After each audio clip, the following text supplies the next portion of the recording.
تصريح صحفي قبل ما يوصل للدومي فينال يقول اعقدوا النية رانا باش ننتصروا. ثم ايمانيات موجوده وثم عمل موجود وثم فريق موجود وثم اطار فني موجود وثم اداره موجوده وثم اموال مرصوده وثم لاعبين قادرين انهم يمشيوا بيك. يعني نحن نستعين بالله بما لنا من قدرات. مانيش انا باش نرقد في الدار ونقول بالله خلي تهبط عليا اموال. مانيش انا باش نرقد في الدار باش نفكر كوب دي موند قبل بنهار نلبس صباط الكره ونمشيو نكوروا. ثم حاجه موجوده في المغرب، ثم جامعه ملكيه مغربيه تخدم في خدمه رهيبه، ثم تمويل ملكي من القصر الملكي لكرة القدم الملكية، ثم اختيار متميز كان فيه برشا خوف وليد ركراكي وقت تم اختياره لكن أثبت اللي هو الرجل المرحلة. ثم لاعبين اختاروا المغرب والمغرب اختارتهم ونجحوا مع بعضهم، اللي يخلي ويسمح لوليد الركراكي باش يقول عقدوا النية، يسمح لوليد الركراكي باش يقول ربحنا في المغرب ربحت البرازيل في رمضان بعد صلاة التراويح. الحمد والشكر لله ديما نقولوها مهما كانت النتائج، ولكن يسمح له بذلك، عنده قاعدة متاع عمل تسمح له بذلك. مباراة المغرب والبرازيل تأكد ذلك. نعطيك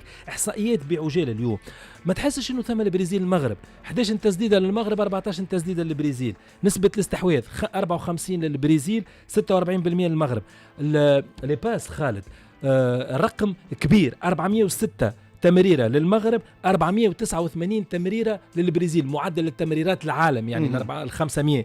ثم نسبة النجاح في التمريرة 83%، نسبة النجاح متاع التمريرة يعني تمريرات صحاح 83% نسبة نجاح التمريرات. وبالتالي المغرب كان في جلباب المونديالي، كان في جلباب رابع العالم، ما ننساوش رابع العالم. رابع العالم. شوف كي دخل المغرب يستضيف البرازيل في مدينة طنجة بملعب متميز بجماهير متميزة، يلعبوا تحت الضوء، مش كيما نحن لعبنا البارح ماضي ساعة ونص نعمل كلان دوي. البارح راو في البلاي اوت لعبت جولة كاملة، ولعبت ستاد تونيزيان كونتر سيدي بوزيد في ملعب سيدي بوزيد في درجة حرارة كيما البارح في بوزيد ماضي ساعة ونص. ناس لعبت ماضي ساعة ونص. المغرب في نفس قبل بنهار يستضيف البرازيل في مدينة طنجة بطاقة استيعاب ملآنة. شوف الستوري تاع جوارات البرازيل على المغرب، شوف يعني على انستغرام كم كبير صار المنتخب المغربي هو ذاك علاش. شوف هو ساعة المغرب اليوم دخل كبير، دخل رابع العالم راهو، هذه حاجة مهمة. دخل المنتخب يراهن على تنظيم كأس أفريقيا 2025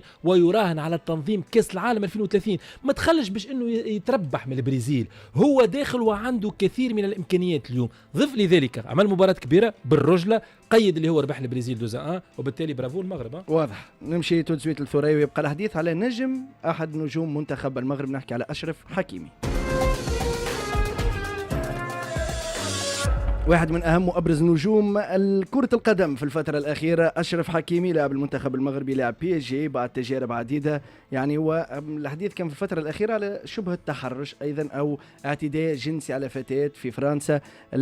زوجته أو المرتبطة به وهي ممثلة إسبانية من جذور تونسية أيضا، هبة عبوك، تهبط بيان على صفحتها على انستغرام وتعلن انفصالها على أشرف حكيمي فقط للشبهة قبل الإدانة. برشا ناس مشيت معها في القرار هذا ثريا ناخذ رايك، وبرشا ناس قالت على عكس زوجة سعد المجرد اللي رغم الإدانة نتاعو ورغم الحكم صدر عليه معاه في المحكمة وقالت هذا ابتلاء صار وباش نصبر معاه.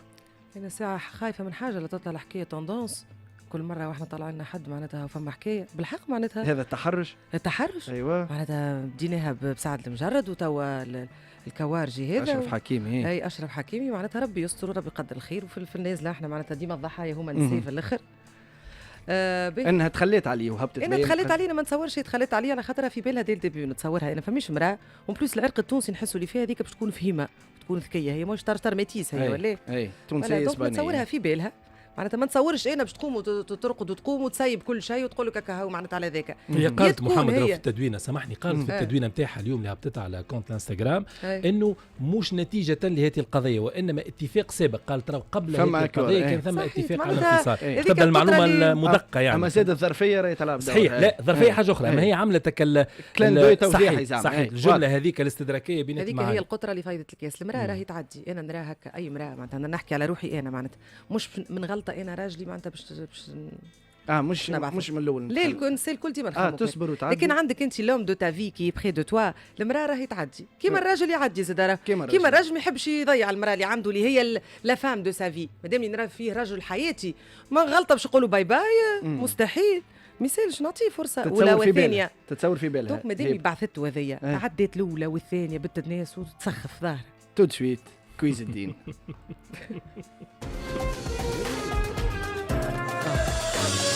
سيدنا نوح عليه السلام اي شنو كانت مهنته؟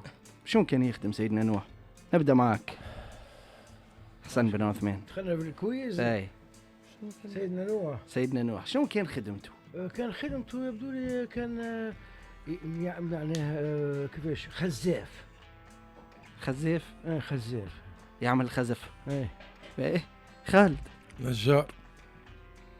طارق. ينتهي النجار. ثري. اي كان يصنع في حاجه بيديه نتذكر انا. كان عنده عمليه خزف ولا نجار؟ مع العلم اللي هو صنع سفينة نوح. مش نجار. نجار. خالد علاش قلت نجار؟ خاطر عمل السفينة. تعرفها المعلومة. قدامي لا هذول مش هطلع غالط. يحلل في ماتش. مش هطلع غالط.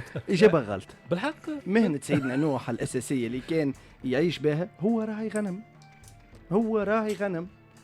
ثم جاء الوحي فمشى يعمل هو راعي غنم. يا محمد راعي الأنبياء غنم. سامحني عايش خويا راعي مثال غنم. نحكي لك أي. الأنبياء الكل رعاة غنم.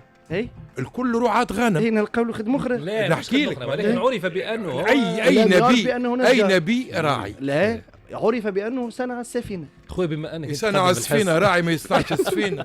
هو راعي غنم لأنه قائد السفينة هو تو. برا بركة يا أخو. هو سيدنا نوح عليه الصلاة والسلام أعطاه بطاقة تعريف لسي محمد الخماس وفيها المهن. استغفر الله العظيم. فهمتني علاش هو لاباس عليه واثق من صفر الموضوع. من النقاط الكل. أنت صفرين. المشاهدين أعطاونا 3 نقاط. ما هي أعظم سورة في القرآن الكريم؟